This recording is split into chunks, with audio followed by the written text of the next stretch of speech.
Hello, welcome to The Corner Table, a podcast about food and drink in Madison, produced by the Capital Times. Maybe your first experience drinking Beaujolais Nouveau was like insipid wine cola. Maybe you thought it was harsh. Maybe you thought it was thin. Maybe you were actually right about these things. But today, it's time to change your mind about Beaujolais. I'm your host, Cap Times food writer Lindsay Christians, and today on the podcast, Cork and Bottle partner and my friend Bob Hemauer comes into the studio with two very reasonably priced reds that are ideal for holiday celebrations. This is Beaujolais that is good enough for company, but not too good, if you know what I mean. This was the first wine I'd had of the 2017 vintage, and it was a really fun conversation.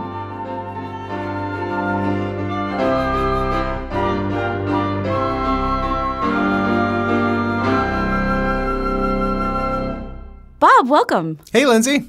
So what did you bring today? Oh, we've got one of my favorites, Beaujolais. So I feel like when I first learned about Beaujolais, I was working as a young wine shop employee at Barrique's on Monroe Street, and we got all of this Beaujolais Nouveau, and it was like this big Georges de Boeuf event, and we had like paper stuff to put up in the, like papery plastic, whatever, streamers and things to put up in the store if we wanted to, which we didn't do a lot of that, but like you could. Yeah. And it's supposed to be like this big festive thing. And I actually like tried the wine and I was like, okay. So is this Beaujolais like that Beaujolais? It's not, right? Well, I did bring a Beaujolais Nouveau. And this conversation, the conversation we're having right now, is at the heart of the identity crisis for winemakers in Beaujolais, for quality winemakers in Beaujolais.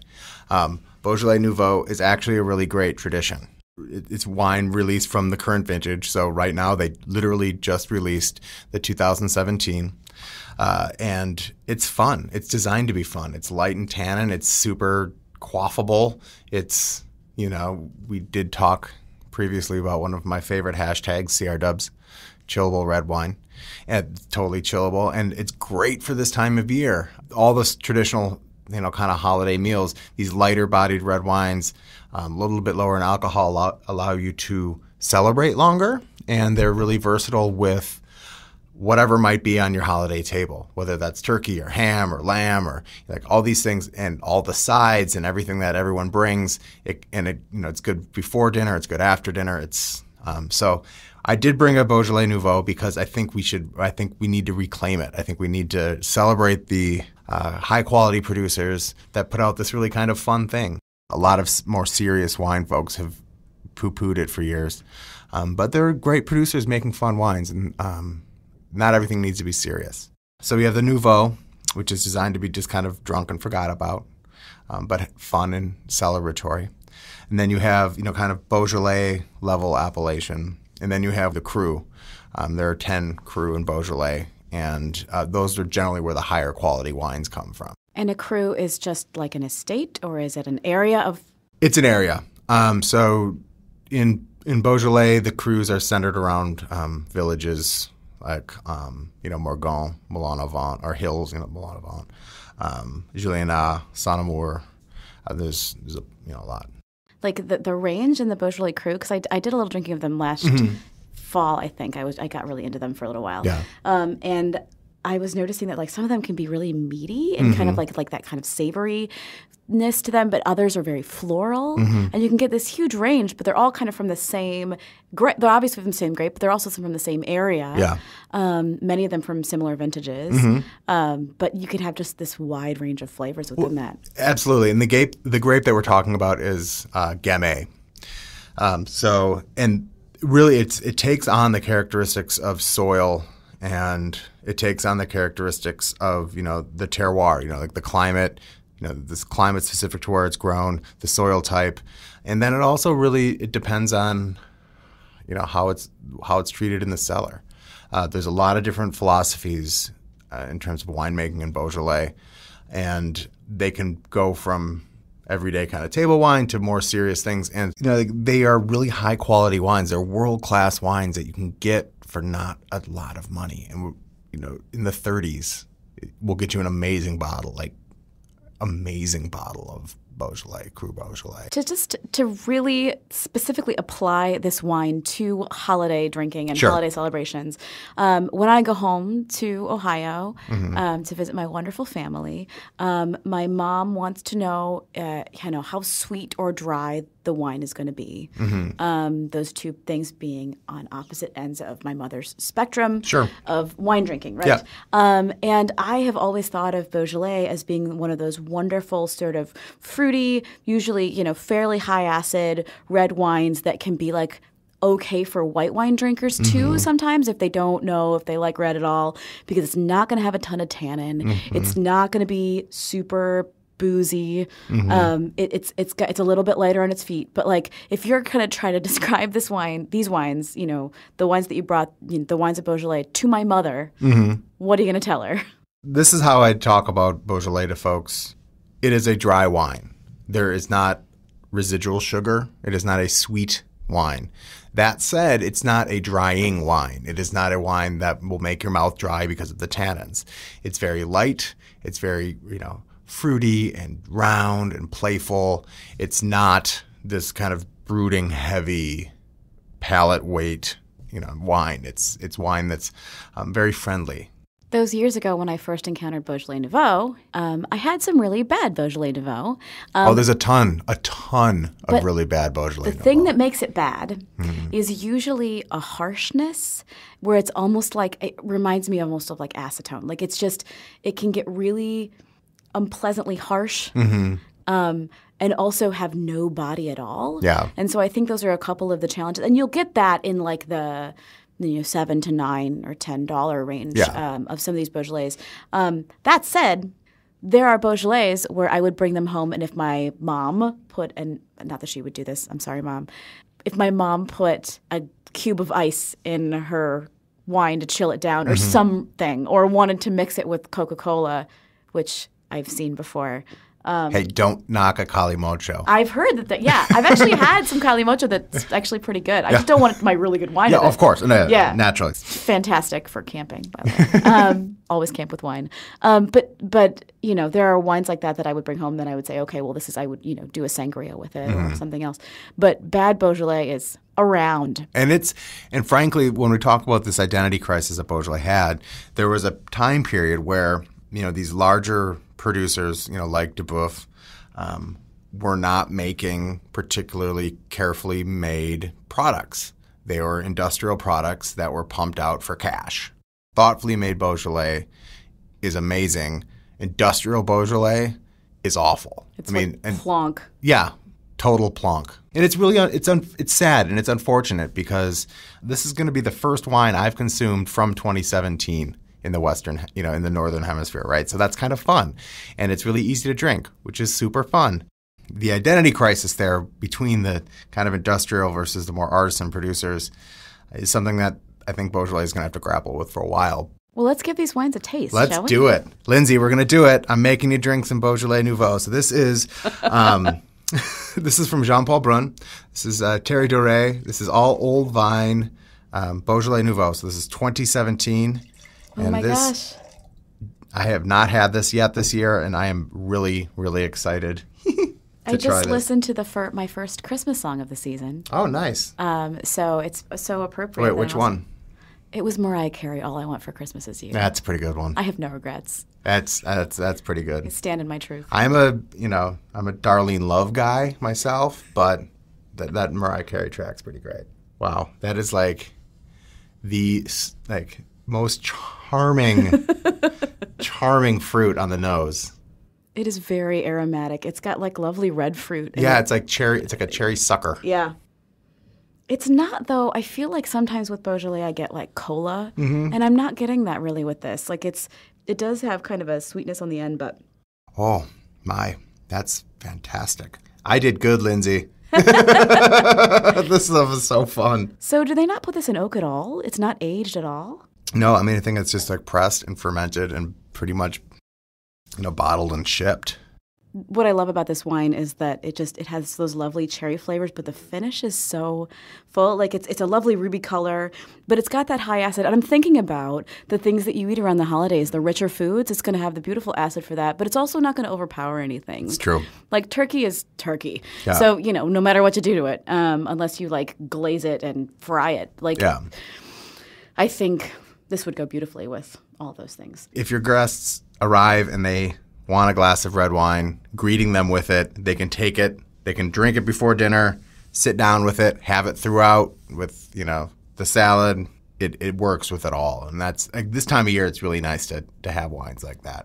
This is Jean-Paul Brun, you said, yes? B-R-U-N? Yep. I feel like he's one of the producers. It's one of Andrea at Square's favorites for the holidays. Yeah, he is an amazing producer. Jean-Paul Brun is a leader in the natural wine movement, which basically means minimal intervention, right? Minimal intervention, organic practices in the vineyards, blah, blah, blah, blah, blah.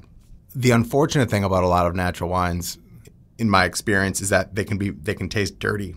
They have these off flavors that don't necessarily make the wine bad, but they make it challenging. I've had issues also downtown, when I order, I've ordered natural wine more than once and get totally different wines. It's a consistency thing. For sure. Which isn't to say that I'm not going to drink natural wine. I think that it's a good thing to be drinking more of in general for reasons of sustainability and those kinds of things too. But there's an American value for consistency, and I am part of that culture in some ways. That, and I also think okay, this is a wine that is in current release. If this is not a wine that I've been aging under questionable circumstances for years, I think there should be a reasonable expectation of knowing what you're able to get. There's a lot of true believers, really orthodox people who are no sulfur, no. I'm not a true believer in anything except for I like wine. That's the one thing that I truly believe. I think maybe the only thing I truly believe is that everything in life can be applied in some way to musical theater. I totally disagree with that statement, and yet we are friends. See, we're an example for, the body politic. We can have disagreements and still be friends. Yeah, cheers to that. But I think we can agree that this wine is pretty great. Mm-hmm.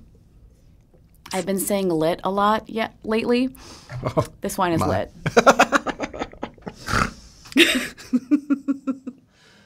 What does this wine retail for? This wine is $13.99, so we'll just go ahead and round that up to $14. That is so much better than that price. I thought for sure you were going to say over 20. No. See, this is why it's good that you removed the price tags before, because I don't know how much this other one is either. And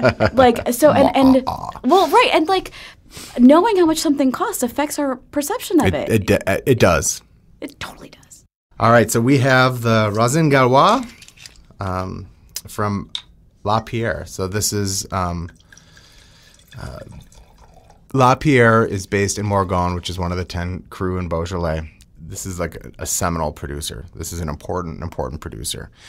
So when we're talking about that industrial Beaujolais, the switch to the more artisan method really happened in the early mid-'70s. And there was a core group of people.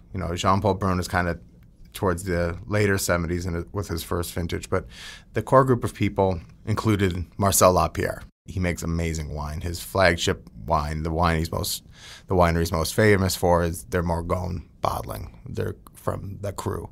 This is his Vin de France. Well, actually, it's the winery's Vin de France. Marcel passed in 2010, and his son Matthew and his daughter Camille are in charge of the estate now. And it's a really great introduction to a more serious Beaujolais. It looks darker a little bit than the Nouveau does. It's got a little bit more rim variation because this is a 2-year-old wine, which normally I don't think I would see a ton of it, but it's kind of fun. Yeah. This is really cool. So the fun thing, this has got a fun label too. It's got a little dude on it, and he's squeezing grapes onto his tongue, and it says, I'm going to pronounce it like I'm from Ohio. It says Raisins Gaulois. So Raisin Gallois, yeah. Raisin Gallois, That's my French.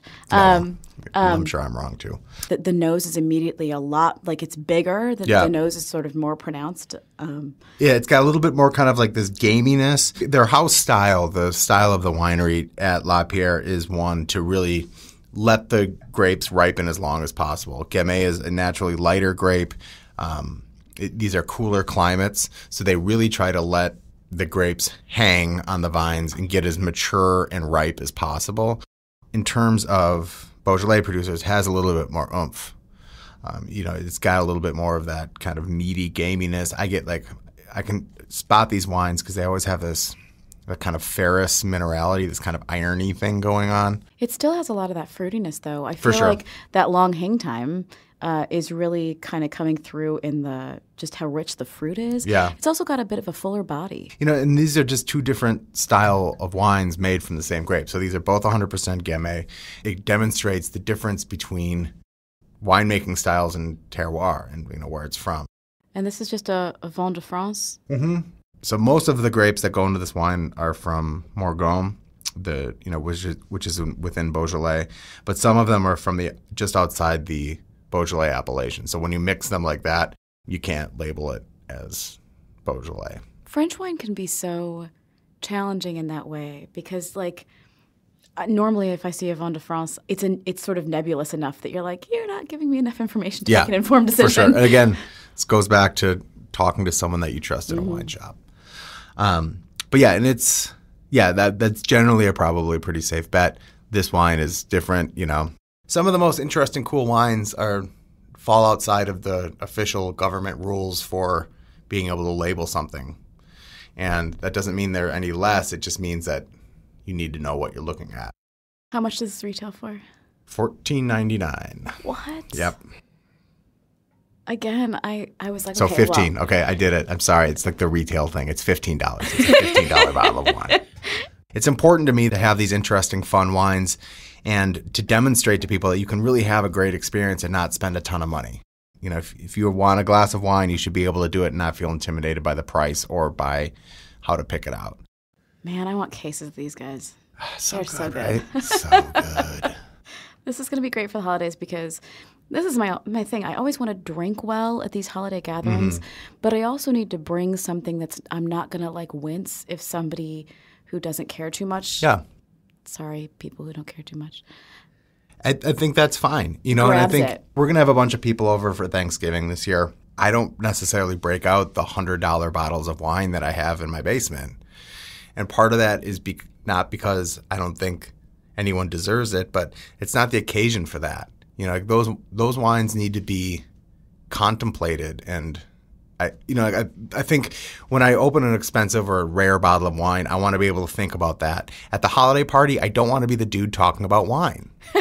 I don't want to be like, oh no, everyone be quiet. We need to concentrate on this, 1971 Chianti Rufina I just opened. This is like when Gabrielle Hamilton said that when dinner parties became about talking about the food instead of talking about everything else that was going on in your life and in the world, that it almost killed the dinner party for her. Totally. She's like, suddenly all we talk about is what we're eating or what we recently ate or what we're going to eat, and it was sort of crushing for her. And I thought, that's actually a really good point. Yeah. Some of the people that I see around the holidays, we have friends coming in from Philadelphia, from Florida. These are people coming over to my house. I see them maybe twice a year. They're not in the wine business. They like good wine, but I like them more than I like talking about wine, and I really would rather catch up with them, and I think that's okay. Yeah, for sure. And there are great wines like these that totally fill that role. Well, thank you for bringing them in. Hey, my pleasure. Good to see you. All right. Happy holidays. All right. You too. This has been The Corner Table, a podcast about food and drink in Madison produced by the Capital Times. Editing for the podcast is done by Eric Lawrenson, and our music was composed by Patrick Christians. Find details about the wines we talked about today, as well as food and drink news at captimes.com. You can subscribe to The Corner Table wherever you get your podcasts, and follow us on Facebook at Corner Table Podcast. I am your host, Cap Times food writer Lindsay Christians, and my wish for you this week is that your holiday parties be stocked with good wine and even better company. Cheers!